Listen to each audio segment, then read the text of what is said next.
இந்த மொழி திணிப்பு நம்ம யாருக்குமே அதை பற்றி புரியுதில்லை. NEP அப்படின்னு சொல்கிறாங்க. இந்த மொழி தான் பிரச்சனை என்று சொன்னால் மொழி தான் முக்கிய பிரச்சனை. அதன் பின்பு ஒளிந்திருக்கிறது பல விஷயங்கள் இருக்குது நமக்கே தெரியாமல். அவங்க எல்லாம் பார்த்தீங்கன்னா பேஸை நமக்கே தெரியாமல் ஒரு இடத்துல பேஸ் போட்டுகிட்டே வருவாங்க. அது உள்ளுக்கு நம்ம திருப்பி உள்ளே வந்துடுற மாதிரியான காரியத்தை செய்கிறதுல மிகப்பெரிய வல்லவர்கள் அவர்கள். விஸ்வகர்மா அப்படின்னு ஒன்று சொல்லுவாங்க. விஸ்வகர்மா அப்படின்னு சொல்லிட்டு இந்த விஸ்வகர்மான்னு ஒரு திட்டத்தை கொண்டு வந்துட்டு இப்போ அதுக்கு எப்படி ஆள் பிடிக்கிறது, இதை சொன்னால் தமிழ்நாட்டை சார்ந்திருக்கின்றன தெளிவாக இருப்பானே, எப்படி நம்ம அவனை இழுக்கிறது, சரி டைரெக்டாக கூப்பிட வேணாம். இந்த NEP 2020ங்கிற பேரில் 3ஆம் வகுப்பு 5ஆம் வகுப்பு 8ஆம் வகுப்பு இருக்குது. முதல்ல நம்ம பொதுத் தேர்வு நடத்துவோம். 6ஆம் வகுப்புலேருந்து அந்த பிள்ளைகளுக்கெல்லாம் வொகேஷனல் குரூப். நீ கார்பெண்டராக போன ஆசைப்படியா ராஜா, வா கார்பெண்டருக்கு நிறைய இடம் இருக்குது, நான் கூட்டிகிட்டு போகிறேன்.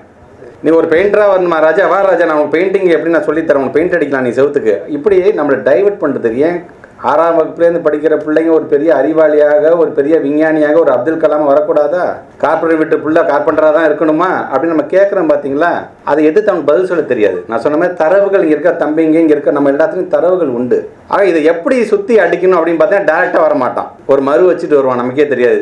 நம்ம சகோதரர் குமார் சொன்ன மாதிரி தான் நம்ம கூடயே இருப்பான். நம்ம யாருக்கும் எதிரி கிடையாது, நம்ம எல்லாத்தையுமே நம்ம அரவணைக்கிறோம் தான், இல்லை என்று சொல்லவில்லை.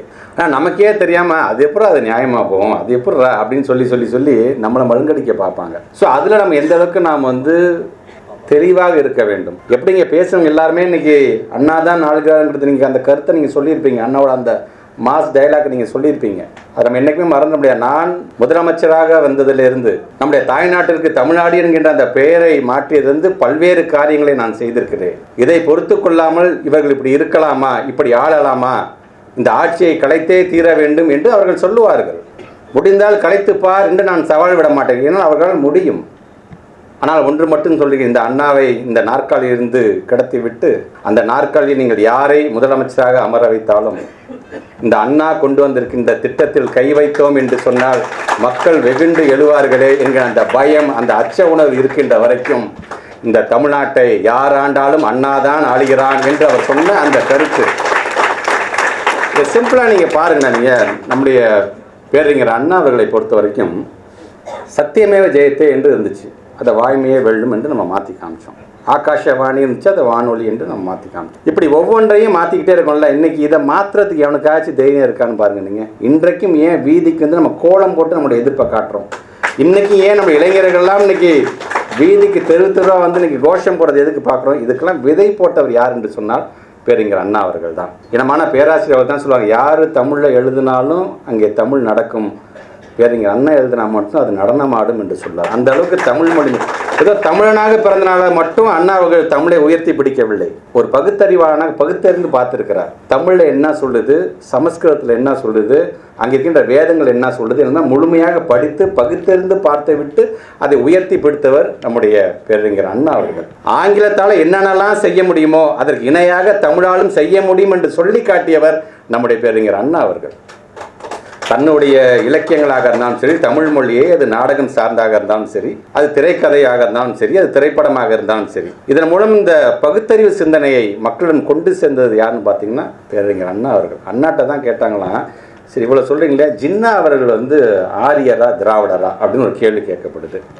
அப்போ அவர் சொல்கிறார், திரு ஜின்னா என்று சொன்னால் அவர் திராவிடர், ஸ்ரீமான் ஜின்னா என்று சொன்னால் அவர் ஆரியர். அதாவது டேரெக்டாக அவருக்கு ஆன்சருக்கே வரல. அவர் தமிழில் நீ திருன்னு போடுறா, அப்போ தாண்டா நம்ம திராவிடன் அப்படிங்கிறத சொல்லாமல் சொல்லக்கூடியவராகத்தான் பேரறிஞர் அண்ணா அவர்கள் இருந்திருக்கிறார். இப்படி அந்த தாய்மொழியுடைய அந்த மகத்துவத்தை தொடர்ந்து இன்றைக்கு நாம் கையில் எடுத்து கொண்டிருக்கின்றோம். இங்கே நம்முடைய நிரகுமார் அவர்கள் சொன்னது போல் இது போன்ற ஒவ்வொரு போர்க்களம் தான் ஒரு தளபதியை உருவாக்கும். அப்படி உருவாக்கப்பட்டிருக்கின்ற தளபதியாக நம்முடைய மாண்புக்கு துணை முதலமைச்சர் திரு உதயநிதி ஸ்டாலின் அவர்கள் விளங்கிக் கொண்டிருக்கிறார்.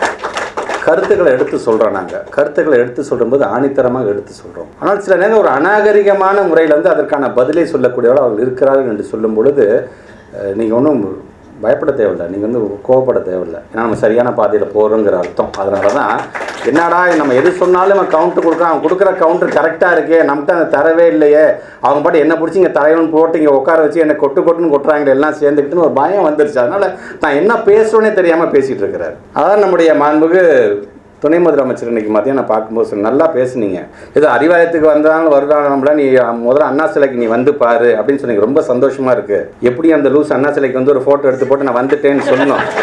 அப்படி வந்தாலும் நீங்கள் சொல்லுங்கள், நீங்கள் அவங்கக்கிட்ட பரவாயில்லப்பா தம்பி, நம்ம சொல்கிறதெல்லாம் கேட்குது, அப்படியே இந்த பணத்தை வாங்கிட்டு வா தம்பி அப்படின்னு மட்டும் சொல்லுங்கள் போதும். ஏன்னா அவங்களால அண்ணா சிலை வரைக்கும் மட்டும்தான் வந்து ஃபோட்டோ எடுத்து போட முடியும். அவங்களால பணத்தெல்லாம் வாங்கி தர முடியாது. ஏன்னா அவங்க நம்மளை வஞ்சிக்க வேண்டும். நான் தனித்து போரிடுறோம், நாங்கள் தனித்து வந்து போராட்டம் பண்ணோம். நீ தனித்து போராடவில்லை, நீ தனித்து விடப்பட்ட நாள் இன்னைக்கு குரல் கொடுத்துட்டு இருக்க. உன்னை ஓட விரட்டி அடிச்சிருக்கோம் நாங்கள். ஆக அப்படி இன்றைக்கு நமக்கான அந்த பணத்தை தானே கேட்குறோம். என்ன கட்சிக்காக கேட்குறோம்? நாங்கள் அறிவாலயம் புதுசாக கட்டுறதுக்காக கேட்குறோம். 43 லட்சம் பிள்ளைகளோட எதிர்காலம் என்பது இந்த 2152 கோடி ரூபாயில் இருக்கின்றது. நீ சம்பந்தமே இல்லாமல் பிஎம்ஸ்ரீ அப்படிங்கிறது நீ கையெழுத்து போட்டால் தான் நான் அந்த பணம் தருவேன் என்று சொல்லுகிறாய். பிஎம்ஸ்ரீ என்பது தரமான கல்வியை தர வேண்டும், அதற்காகத்தான் நாங்கள் சொல்கிறோங்கிற. சரி, தரமான கல்வி தரன்னு சொல்கிறியா, இல்லை வேறு என்னென்ன சரத்துக்கெல்லாம் இருக்குன்றது நீங்கள் போய் அதை போய் பார்த்தீங்கன்னா ஒன்றும் இல்லை. ஒட்டுமொத்தமாக என்இபி அப்படியே உள்ளே கொண்டு வந்துடுற. ஆக அப்படி என்இபி நீ கொண்டு வரும்பொழுது எப்படி எங்களால் ஒட்டுக்கொள்ள முடியும்? முதல்ல அந்த என்இபி ஃப்ரேம் பண்ணிடல. முதல்ல எங்களை கேட்டியா நீ? எங்களை யாராச்சும் கூப்பிட்டு இந்த ஸ்டேட்லேருந்து ஒவ்வொரு ரெப்ரஸன்டேஷன் வாங்கப்பா, நம்ம உட்காந்து பேசலாம். கன்கரண்ட் லிஸ்ட் தானே, அது பேர் ஒத்திசைவு பட்டியல் தானே. அது ஒத்திசைவு பட்டியலாம் நீ நானும் உட்காந்து பேசி தீர்க்க வேண்டியதானே.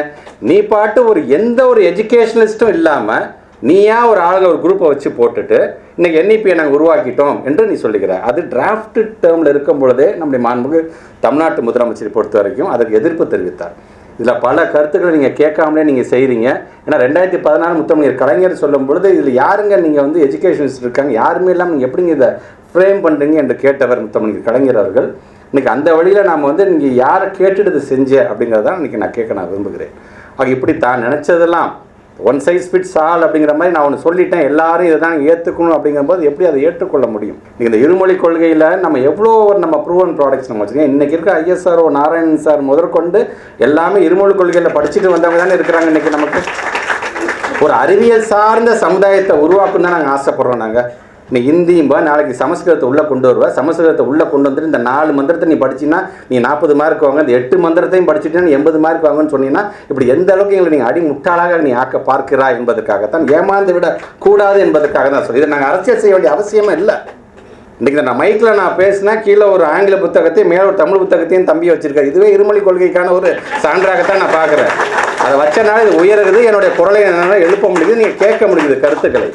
ஆக அப்படி இன்றைக்கு நம்முடைய மொழி என்று வரும்பொழுது நம்முடைய உயிரை விட பெரியது மொழி. இன்றைக்கும் ஒட்டுமொத்த உலகத்திலே ஒரு மொழியை காப்பதற்காக உயிரை நீத்த இனம் எது என்று சொன்னால் தமிழ் இனம் என்று நீங்கள் மறந்துடக்கூடாது. இன்றைக்கி நாம் இவ்வளோ சொஃபஸ்டிகேட்டடாக இருக்கோம், இப்படி பேசுகிறோம், தெம்பாக இருக்கோம், வெள்ளையும் சொல்லியும் போட்டுட்டு வரோம் அப்படின்னு சொன்னால் இதுக்கெல்லாம் சில தியாகிகள் காரணம். அந்த தியாகிகளை நம்ம மறந்துடக்கூடாது என்றைக்குமே. நல்லா பாருங்கள், நமக்கு மொழி பிரச்சனை வரும்போது நம்மையும் தான் நாம் மாய்த்து கொண்டோமே தவிர மற்றவங்க யாருமே டிஸ்டர்ப் கூட பண்ணலையே. நம்ம எதிர்ப்பை எப்படி தெரிவிச்சிருக்கோம் பாருங்கள். அந்த உணர்வு என்பது என்றைக்குமே இருக்க வேண்டும். அதனால தான் இங்கே இந்திரகுமார் அவர்கள் சொன்னது போல் அந்த தீ அணைஞ்சிச்சு நினைக்காத ராஜா, அது இன்னும் எரிஞ்சிக்கிட்டு தான் இருக்குது. எப்போ அது கொழுந்து விட்டு எரிய வேண்டுமோ அப்போ கொழுந்து விட்டு எரியும். அது உன் கையில் தான் இருக்குது. ஆக இன்றைக்கு அனைவரும் ஒன்று சேர வேண்டிய ஒரு இடத்தில் நாம் அனைவரும் இன்றைக்கி நாம் இருந்துகிட்டு இருக்கோம். ஏன்னா ஒரு காலத்தில் மதத்தின் பெயராக எல்லாம் ஒன்றுபட்டு இருந்தாங்க, மாநிலத்தின் பெயரால் எல்லாம் ஒன்றுபட்டிருந்தாங்க, ஒரு இனத்தின் பெயரால் எல்லாம் ஒன்றுபட்டிருந்தாங்க. அங்கங்கே இப்போ இது நம்ம ஊருப்பா, இது நம்ம மதம்ப்பா, இது நம்ம இனம்ப்பா அப்படிலாம் இருந்தாங்க. ஆனால் அனைவரையும் ஒன்றிணைத்தது எது தெரியுமா? பேரறிஞர் அண்ணா சொன்னது போன்ற மொழியால் அனைவரையும் ஒன்றிணைத்திருக்கின்றோம். அந்த மொழியை வச்சு நம்மளை பிரிக்கணும்னு பார்க்குறாங்க. யூனிட்டி அண்ட் டைவர்சிட்டி தான் நம்ம நேஷனோடைய ஸ்ட்ரென்த்து. ஆனால் அதில் எப்படி அந்த டிவைட் அண்ட் கான்கர் ரூலுங்கிற மாதிரி இவங்களை பிரித்து உள்ள நுழைஞ்சிருண்டா அப்படிங்கிற பார்க்க வேண்டிய ஒரு மிகப்பெரிய ஒரு அஜெண்டாவில் தான் இன்றைக்கி அவங்க வந்து கொண்டிருக்கின்றார்கள். அதற்கு எதிர்ப்பு தெரிவிக்கின்ற விதத்தில் இது போன்ற அரங்கங்கள் தொடர்ந்து இது போன்ற கருத்தரங்கம் நடைபெற வேண்டும். நான் கூட நம்முடைய தம்பிகள் மேடையில் அமர்ந்திருக்கின்ற தம்பிகள்லாம் எனக்கு ஒரு ஆசை, எப்படி நம்முடைய மாண்புமிகு தமிழ்நாட்டு முதலமைச்சர் பிறந்தநாள் வரும்போது திருச்சி மாவட்டத்துக்கு அழைத்து சென்று ஒவ்வொருத்தருக்கும் ஒரு தலைப்பை கொடுத்து நீங்கள் பேசுங்க. நீங்கள் முதலமைச்சரை நீங்கள் பாராட்டி பேச வேணாம், கல்வி அமைச்சர் துணை முதலமைச்சரை பாராட்டி எங்களுக்கு அந்த பாராட்டுக்கெல்லாம் வேண்டாம். நாங்களாம் இப்படி இருக்கிறதுக்கு காரணமான நம்முடைய மொழியை பற்றியே, நாம் இருப்பதற்கு காரணமான மொழியை பற்றி பேசுங்க. அதனால் என்னென்ன இடைஞ்சல் இருக்குது, இன்றைக்கி அதை எப்படி நம்ம எதிர்கொண்டு இருக்கின்றோம் என்பதை பற்றி பேசுங்க. இன்றைக்கும் பாருங்கள், சளைக்காமல் நம்முடைய மாண்புமிகு தமிழ்நாட்டு முதலமைச்சர் எங்களுக்கான பணத்தை தயவு செஞ்சு நீங்கள் கொடுங்க, கூட்டாட்சி தத்துவத்துக்கு வேட்டு வைக்காதீர்கள், எங்களுடைய பணத்தை எங்களுடைய பிள்ளைகளுடைய எதிர்காலத்தை மனசில் வச்சு தயவு செஞ்சு இந்த பணத்தை கொடுங்க என்று தான் இன்றைக்கும் நம்முடைய ஒன்றியத்தினுடைய பிரதமருக்கு நீங்கள் ஒரு கடிதம் எழுதியிருக்கிறார். ஆக எங்களால் முடிந்த வரைக்கும் எல்லாத்தையும் செஞ்சிட்டோம். ஒரு அமைச்சராக இங்கே உட்காந்துட்டு மட்டும் பேசுகிறார். 2-3 முறை டெல்லிக்கு நேரடியாக அவர் வீட்டில் நின்று அவர் போய் பார்த்துட்டு வந்ததுலேருந்து நாடாளுமன்றத்தை அவருக்காக காத்திருந்து அவரை பார்த்துட்டு வந்து எங்களுடைய கருத்தெல்லாம் சொன்னதுக்கு பிறகும் அவர் மீண்டும் தங்களுடைய சண்டித்தனத்தை இது போன்று காட்டி கொண்டிருக்கிறார்கள். எப்படி நம்ம சுயமரியாதை இழந்துட்டு அப்படி நிற்க முடியும்? மாநிலத்துக்கு தமிழுக்கு ஒரு பிரச்சனை என்று சொன்னால், மாநில சுயமரியாதைக்கு ஒரு பிரச்சனை என்று சொன்னால், மாநில உரிமைகளுக்கு ஒரு பிரச்சனை என்று சொன்னால் நம்மளால் எப்படி பார்த்துட்டு சும்மா இருக்க முடியும்? நம்மனா மற்ற வடக்கனா நம்ம இன்றைக்கு நம்மை வளர்க்க ஆளாக்கி இருக்கின்ற தந்தை பெரியார்லேருந்து பெரிய அண்ணா முத்தமிழ் கலை இன்றைக்கு அந்த ஒரே உருவில் இருக்கின்ற நம்முடைய மாண்பு தமிழ்நாட்டுடைய முதலமைச்சர் இந்த கருத்துக்களை உள்வாங்குங்க. எதற்காக நம்ம போராடணும், எதற்காக நம்ம குரல் கொடுக்குறோம், நம்மளை எப்படியெல்லாம் மாற்றி மடைமாற்றம் செய்ய வேண்டிய வேலையை அவங்க செய்வாங்க அப்படின்னா மனசில் வச்சுக்கோங்க. 90 நாள் நடைப்பயணம் போகிறாராம் கையெழுத்து வாங்குறதுக்கு. அவர் போகிறதே நமக்கான பயணமே அவனுக்கு தெரியாமல் போயிட்டுருக்காரு. அவர் அந்த 90 நாளும் அவர் போயிட்டு வரும்போது அவர் தெரிஞ்சுக்குவார், அடாடா தேவையில்லாமல் நம்ம வந்து தேன் கூட்டில் கையை வச்சுட்டோண்டா அப்படின்னு சொல்லிட்டு மிஸ்டர் கால மெம்பர்ஷிப் சேர்த்தாங்கல்ல, அந்த மாதிரி ஒரு மெம்பர் கொண்டு வருவாங்க. பார்த்தீங்களா எத்தனை பேர் ஆதரவு தெரிவிச்சிருப்பாங்க அப்படிம்பாங்க. வச்சுருக்க டேட்டா எல்லாம் தவறான டேட்டா. அதனால தான் சொன்னேன், தரவுகளோடு நம்ம போராடணும். கண்டிப்பாக நம்ம ரசிக்கக்கூடிய அறிவு சார்ந்த சமுதாயத்தை நம்ம உருவாக்கி வச்சுருக்கிறோம். நீங்கள் என்ன டேட்டா கொடுத்தீங்கன்னா அதை தான் நம்ம பார்க்க போகிறோம். அவங்க பேசுகிறத பத்திரிகை துறை ஊடகத்தை சார்ந்திருக்க நண்பர்களுக்கு ஒரு மிகப்பெரிய என்டர்டெயின்மெண்ட். அவர்கிட்ட ஒன்று கேட்டுட்டு திருப்பி நம்மகிட்ட ஒன்று கேட்டுட்டு சம்மந்தம் இல்லாமல் பேசுகிறது. இன்னைக்கு கூட பார்த்தீங்கன்னா ஒரு கூட்டத்தில் பேசியிருக்காரு, எனக்கு என்ன தகுதி இருக்கிறது என்று அன்பில் மகேஷ் கேட்கிறார். நான் எப்படிப்பட்டு கஷ்டப்பட்டு படித்து வந்தேன் தெரியுமா சார்? நாங்களும் கஷ்டப்பட்டு தான் சார் படித்து வந்தோம். நாங்கள் சும்மாலாம் படிச்சுட்டு வரல சார். ஸ்கூலுக்கு போகும்போது அன்னைக்கும் சட்டை பட்டனை போயிடுச்சுன்னா ஊக்கப்பட்டுட்டு போய் படித்தவங்க தான் சார் நாங்கள். அன்றைக்கி நாங்கள் அதெல்லாம் எதையும் பார்க்கல சார். படித்தா போதுன்னு தான் சார் வீட்டில் அமைச்சு வச்சாங்க. பையன் நல்லா படிக்கணும்னா தோலை உடிச்சு 2 கண்ணை மட்டும் விட்டு வச்சுட்டு போங்க, அட்லீஸ்ட் அந்த கண்ணால்னாச்சும் அவன் 4 வார்த்தை படிக்கட்டுன்னு அப்படி தாங்க எங்கள் பெற்றவங்க இருந்தாங்க. யாரும் சொஃபஸ்டிகேட்டாக இல்லை. பேர் தான் அன்பிலோட பேரன், பொய்யாமுடைய புள்ள அப்படிங்கலாம். ஆனால் அன்றைக்கும் அந்த கஷ்டத்தோடு தான் நாங்களும் படித்தோம் அப்படிங்கிற நாங்கள் நீங்கள் மறந்துடக்கூடாது. நீங்கள் சும்மா நீங்கள் உங்களுக்கே செல்ஃப் சிம்பத்தி தேடாது. நீங்கள் எல்லாருமே ஏதோ ஒரு விதத்தில் தியாகம் செய்துவிட்டு கஷ்டப்பட்டு வந்தவங்க அரங்கத்தில் இருக்க எல்லாருமே சொல்கிறேன். நான் எல்லாருமே கஷ்டப்பட்டு வந்ததான். ஆனால் அந்த கஷ்டத்தெல்லாம் தாண்டி நீங்கள் ஒரு இடத்துல நாம் நிற்கிறோம் என்று சொன்னால் நமக்கு முக்கிய காரணமாக நம்ம தாய்மொழியில் சிந்திக்கக்கூடிய அந்த சிந்தனை, அந்த சக்தி நமக்கு உண்டு. அது குளோபல் லாங்குவேஜ் இங்கிலீஷில் நம்ம பேசுகிறது போதும். இது பழகு மொழியும் ஒன்று போயிட்டு நமக்கு தாய்மொழி போதும். இது நமக்கு இது. அதை விட்டுட்டு ஓடுற பையனுக்கு காலில் சங்கிலியை கட்டுற மாதிரி வேணாலும் எப்போ பார்த்தாலும் ஓடி கோல்டு மெடல் வாங்கினா அவனுக்கு காலில் சங்கிலியை கட்டி விட்றாங்கிற மாதிரி தேவையில்லாமல் நாங்கள் மொழிபெயர்ப்பாளராங்க நாங்கள் போகிறோம். நாங்கள் ஜெர்மன் படி, கொரியனை படி, இதை படி, அதை படின்னு சொல்லுங்க. போதும் எங்களுக்கு தமிழும் போதும், எங்களுடைய ஆங்கிலமும் போதியா.